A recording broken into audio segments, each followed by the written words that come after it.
Carson Palmer said Thursday the pelvic thrust that may lead to him being fined wasn't meant to taunt the Seahawks crowd late in a 39-32 victory on Sunday night. Palmer told ESPN it was a gesture directed at three of his friends who were sitting in the stands and behind the Cardinals bench there, and the gesture was caught by cameras during NBC's broadcast of the game and has gone viral. Skip.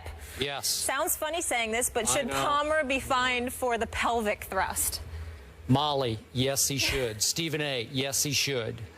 I know it seemed a little out of character for the Carson Palmer we know, at least from a distance, his public persona.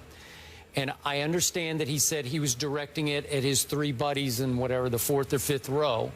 But it came across as being directed late in a big win at Seattle, at the 12th man, as they call Seattle's crowd.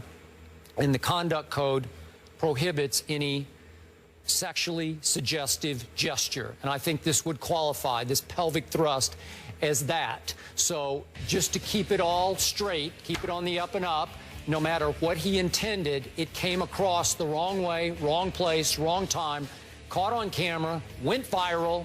Yes, the NFL must step in and say, no, you cannot. You must be fined.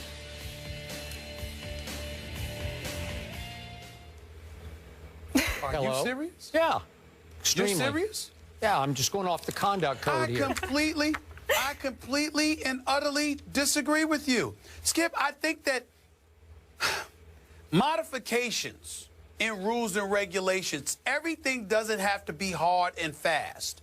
You warn him, you make sure it doesn't happen again, because that's how it can come across according to our rules.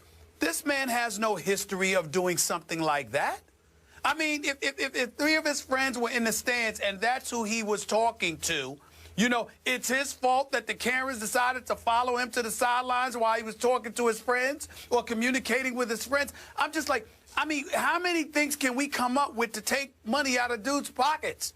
I mean, come on now. I'm not saying that, you know, I understand your point about it's the rule according to the letter of the law, but sometimes the letter of the law just ain't right. Just ain't right. And I think this is one of those situations. I mean, look, Carson Palmer, look, man, don't let that happen again, okay? Because this is how it looked. May not, we buy your explanation. It's not intentional.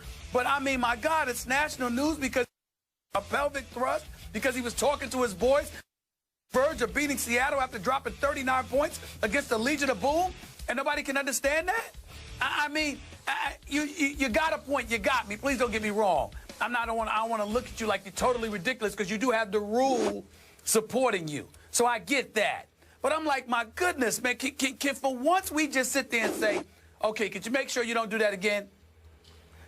There's a hard rule about communicating with the media and all of this other stuff. Marshawn Lynch gets fined $75,000. Then they turn around and they say, okay, we're going to rescind the fine.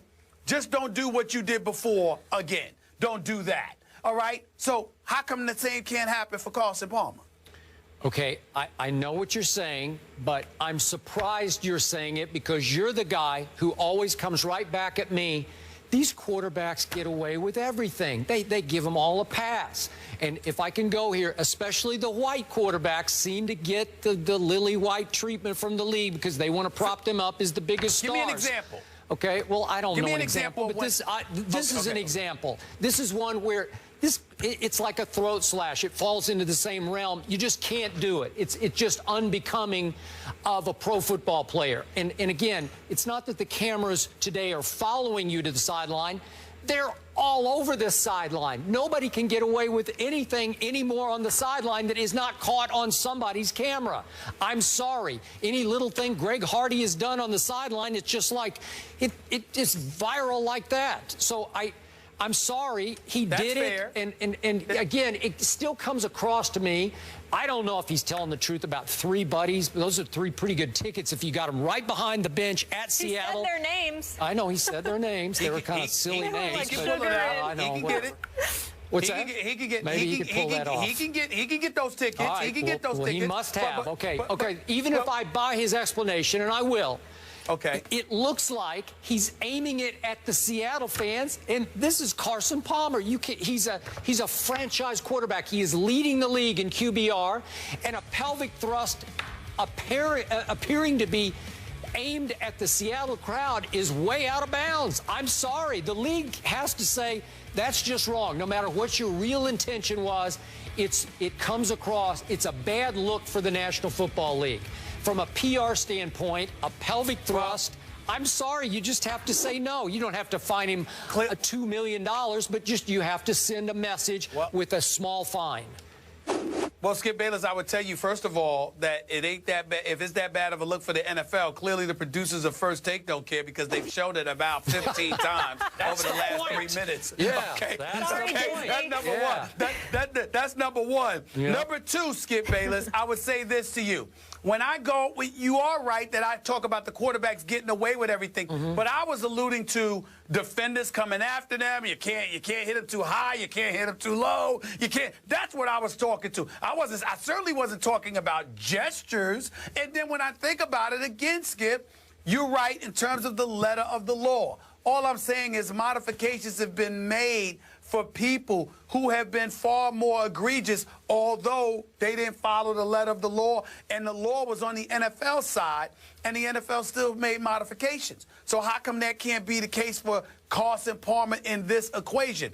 Again, I recognize the fact that it was a pelvic thrust. It's undeniable. I'm not trying to say that it wasn't, that he didn't do it. What I'm saying, it's a complete aberration and deviation from what his behavior is normally. Okay. And when you take that into account, combined with the fact that his friends were in the stands, combined with the fact that the NFL has let other people off when letters to the law have been disavowed, I think you can make an exception in this case. That's what I'm saying.